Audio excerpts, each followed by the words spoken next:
Suresh चवांके gave a call to fight, die and kill to make India Hindu राष्ट्र। आपने जो दिल्ली में किया, सबको शपथ दिलाई, आप वीडियो में दिख रहे हैं, एक हिंदू युवा वाहिनी का इवेंट चल रहा है, उसमें आप इंडिया को हिंदू राष्ट्र बनाने की बात कर रहे हैं और कह रहे हैं कि इसके लिए whether you need to kill, fight and die and you're willing for it. You've made controversial comments in the past and once again no action is being taken against you. This is what you're saying, sir, is completely wrong, Suresh.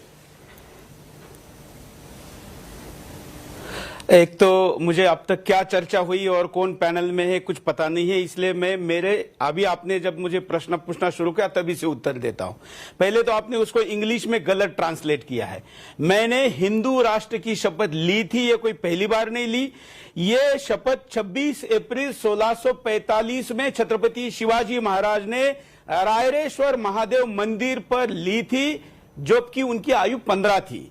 उसके बाद 1925 में doctor Hedgewar जी ने नागपुर में ली थी। दूसरा, शपथ जब ली जाती है तो आप उसको एक शब्द को लेकर ऐसा ट्रांसलेशन नहीं कर सकते। गांधी जी ने कहा था कि करो या मरो, तो आप उसको क्या कहेंगे, किसको मारने के लिए कह रहे हैं?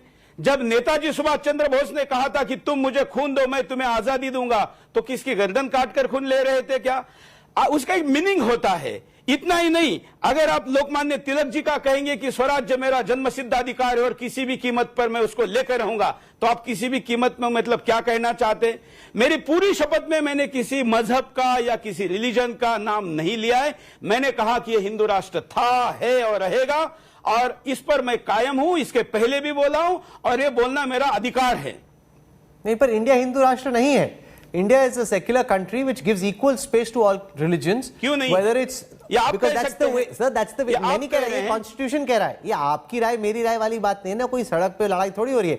This is what the Indian Constitution says. जिन्होंने बनाया, जिन्होंने Constitution बनाया, राहुल जी जिन्होंने कॉन्स्टिट्यूशन बनाया, उस बाबा साहब अंबेडकर का सपना हम पूरा कर रहे हैं।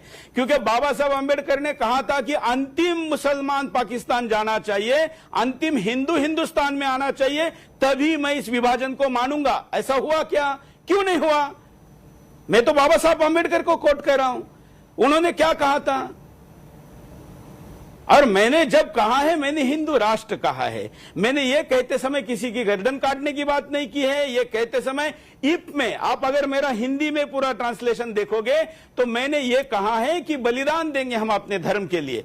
तो मेरे धर्म के लिए मैं बलिदान दूं, इसमें आपको क्या आपत्ति है? मुझे मारा नहीं जा रहा है, हिंदू को भगाया नहीं जा रहा है। क्या कश्मीर से कश्मीरी पंडितों को भगाया नहीं जा रहा है? आप इसको नकार सकते हैं? नहीं, हम सब शपथ लेते हैं, वचन लेते हैं, संकल्प लेते हैं, अपने अंतिम प्राण के क्षण तक इस देश को हिंदू राष्ट्र बनाने के लिए, बनाए रखने के लिए, आगे बढ़ाने के लिए लड़ेंगे, मरेंगे,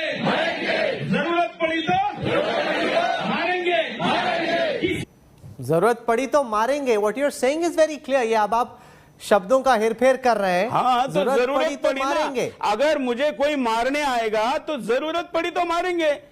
क्या राहुल कंवल अपनी आत्मरक्षा के लिए जरूरत पड़ने पर मारेगा नहीं, या कायरता की तरह मर जाएगा? मैं आपको पूछ रहा हूं, हिंदुस्तान का संविधान, बाबा साहब का संविधान आपको भी मुझे भी आत्मरक्षा का अधिकार देता है। अगर कोई मुझे मारने आएगा, ये जरूरत पड़ेगी नहीं, पर आपको कौन मार रहा है बॉस? वन सेकंड ना, आपको तो कोई मार नहीं रहा है ना। This is just you're just whipping up hysteria. Vikram Singh, what is disturbing is Chhatrapati Shivaji Maharaj, Hindavi Swarajya के संस्थापक छत्रपति शिवाजी महाराज जी के शपथ का आप 381 साल बाद विश्लेषण कर रहे हैं।